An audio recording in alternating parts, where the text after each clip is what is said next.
Bonjour, bienvenue à tous sur triathlonpourtous.net pour cette nouvelle vidéo où je vais aujourd'hui essayer de répondre à une question de Cécile qui s'interrogeait sur comment s'organiser pour s'entraîner pour le triathlon.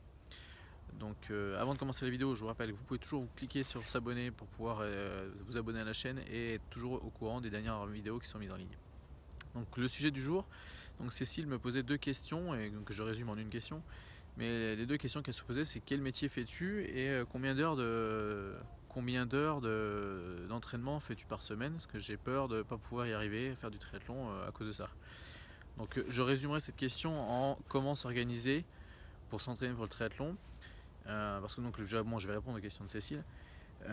Donc quel métier je fais? Alors à mon sens, le métier n'a pas grand-chose à voir avec l'entraînement du triathlon. Je vais te donner des exemples concrets.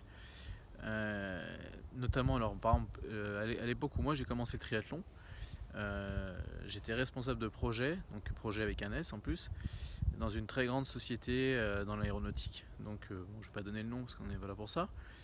Mais du coup, j'avais beaucoup de responsabilités, j'avais un grand nombre d'heures de travail dans la semaine, donc je faisais bien 50 à 60 heures par semaine, voire certaines semaines un peu plus même. Donc et malgré tout, j'arrivais quand même à m'entraîner. Et je peux donner d'autres exemples, hein. Par exemple, j'ai un ami qui a un très gros poste dans une société donc qui est en France, mais par contre lui fait beaucoup de déplacements à l'étranger, hein. Je pense qu'il a à peu près 70 à 80% de son temps en déplacement dans toute l'Europe et au Moyen-Orient aussi. Et pourtant c'est quelqu'un qui fait des Ironman, qui fait des ultra trails, donc c'est quand même quelqu'un qui s'entraîne énormément. Un autre exemple, je peux dire, j'ai un ami qui a un magasin de moto. Donc lui, comme il est dans le commerce, il a des plages d'ouverture qui sont larges. Donc et malgré tout, il arrive quand même à s'entraîner pour le triathlon. Donc une première réponse, ça serait déjà, c'est pas vraiment le métier qui fait que tu t'entraînes ou tu t'entraînes pas pour le triathlon, c'est que c'est plutôt une question d'organisation. Donc effectivement, alors pour le triathlon, la complexité c'est d'avoir trois sports. Il faut s'entraîner dans trois sports, il faut s'entraîner en natation, en vélo et en course à pied. Donc c'est plus dur que dans d'autres sports où on fait un seul sport et donc c'est un peu plus simple. Mais par contre, ça va être une question d'organisation et d'habitude à prendre au quotidien. Donc moi à l'époque où j'ai commencé, alors souvent j'allais courir très tôt le matin. Donc alors, quand je dis très tôt, pour certains ça va paraître très tôt, pour d'autres c'est peut-être normal. Il m'arrivait de me lever, enfin d'aller courir à 5h30 le matin pour pouvoir aller courir avant d'aller. Après je revenais chez moi, je prenais le petit déjeuner, j'allais me laver et puis après je partais au travail. Après j'allais nager le midi souvent parce que bon les horaires d'ouverture des piscines, il faut s'organiser, donc moi j'allais essayer d'aller nager le midi. Et puis du vélo, soit je faisais du vélo le week-end, soit en semaine. Parfois ce que je faisais c'est que j'allais travailler en vélo, donc je partais en vélo et j'allais travailler en vélo. Donc j'avais 33 km je crois de vélo pour y aller. Donc ça me faisait 33 le matin, 33 le soir, donc ça me fait déjà deux sorties de vélo dans la journée, c'était pas mal. Alors c'est pas des très grandes sorties, mais en plus le parcours était sympa parce que je passais pas par le parcours le plus court, je prenais toujours un parcours un peu plus sympa qui passait par des petites montagnes. Donc en plus il y avait une petite partie de plaisir dedans. Donc voilà, donc tout ça c'est de l'organisation.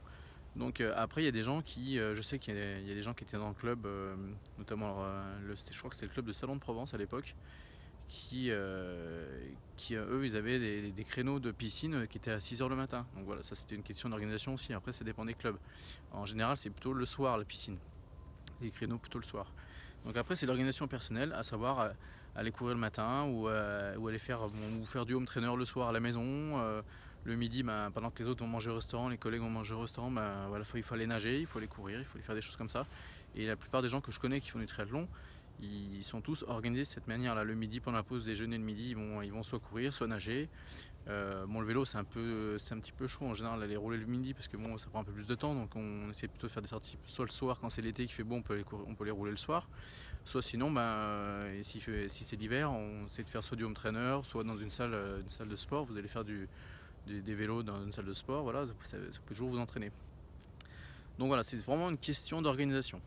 Et ensuite, quand elle me parlait pas du métier, ensuite elle parlait du nombre d'heures. Alors quand j'ai commencé, moi, je faisais quelque chose comme, je pense, 3-4 heures d'entraînement par semaine, plus de temps en temps des sorties un peu plus longues le week-end, donc ça faisait gonfler un petit peu le volume horaire de la semaine. Je crois que de mémoire, il me semble qu'à l'époque, quand j'ai commencé, j'allais nager 2 fois dans la semaine. J'allais nager 2 fois le midi dans la semaine. J'essayais de courir 2 fois, 3 fois dans la semaine. Et je faisais à peu près une sortie de vélo, ou quand c'était le week-end, ou quand j'allais travailler en vélo, je faisais une fois ou 2 fois dans la semaine, je faisais des petites sorties comme ça. Donc voilà, ça me faisait rouler comme ça la semaine. Donc voilà, aujourd'hui, pour donner un volume d'heures, alors après, le volume d'heures, faut prendre ça avec des pincettes, parce que ça dépend un peu de la distance que vous faites, ça dépend de la condition physique que vous avez, ça dépend de pas mal de choses. Aujourd'hui, mon volume d'heures d'entraînement, il tourne sur des petites semaines, on va dire, il tourne à peu près à 4 heures d'entraînement, 4-5 heures d'entraînement sur des petites semaines. Bon, il y a même des semaines où je fais quasiment des semaines de repos, où je fais à 2-3 heures, pas plus. Et sinon, la moyenne, c'est plutôt en 4-5 heures, et ça peut monter jusqu'à 8-9 heures pour des bonnes semaines. Et après, vraiment sur des très très grosses semaines, quand je suis en préparation pour de la longue distance, choses comme ça, sur des très très grosses semaines, ça peut monter à 12-13 heures. Je pense pas que j'ai avoir fait plus que 12-13 heures dans une seule semaine. Et encore, c'est parce que j'ai ajouté beaucoup de sorties longues en vélo, donc des grosses sorties. Si vous faites vraiment une sortie de 4-5 heures de vélo, forcément tout de suite le volume horaire il va gonfler énormément. Donc voilà. Donc j'espère avoir répondu à ces questions. Je pense que ça va intéresser beaucoup de monde, parce qu'il y a pas mal de gens qui se posent ces mêmes questions. C'est les questions aussi que je me posais quand j'ai commencé. Donc j'espère avoir été suffisamment clair pour répondre aux questions de chacun. Donc je vous rappelle que si vous avez aimé cette vidéo, vous pouvez me laisser vos commentaires, me dire ce que vous en pensez, comment vous vous entraînez, combien d'heures vous faites par semaine. Vous pouvez me laisser vos commentaires là-dessous, ça m'intéresse. Sinon, vous pouvez vous abonner avec le petit bouton s'abonner sur la chaîne. Vous pouvez aussi vous abonner à la newsletter, et donc en cliquant sur les liens qui apparaissent. Alors il y a un petit i qui apparaît dans un coin, je ne sais plus lequel, pour le smartphone. Sinon il y a aussi d'autres liens qui apparaissent sur le côté pour vous abonner à la chaîne ou à la newsletter, où là vous recevrez un petit guide pour vous aider à progresser en vous faisant plaisir et sans vous faire mal. Voilà, à une prochaine vidéo, salut!